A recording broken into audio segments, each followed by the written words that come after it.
ఈ రోజు పూజా కార్యక్రమాన్ని నిర్వహిస్తున్నాం. ఎంతో భక్తి శ్రద్ధలతో చేయాలి. అంటే నీరసపడకూడదు. ఎప్పుడు అయిపోతుందా, సాయి గారు ఎప్పుడు పంపిస్తారా, వెళ్ళిపోదామా అనేటువంటి ఆలోచన అసలు రాకూడదు. ఏమండి, చేస్తున్నంతసేపు ఉత్సాహంగా అమ్మవారి నామస్మరణ చేస్తూ చేయాలి. ఏమండి చెప్పండి.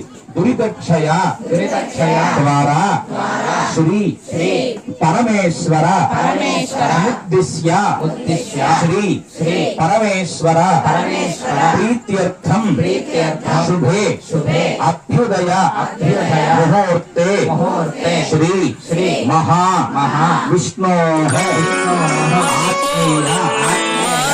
ప్రవర్తమానస్య అద్య బ్రాహ్మణః ద్వితీయ పరార్థే శ్వేత వరాహ కల్పే వైవస్వత మన్వంతరే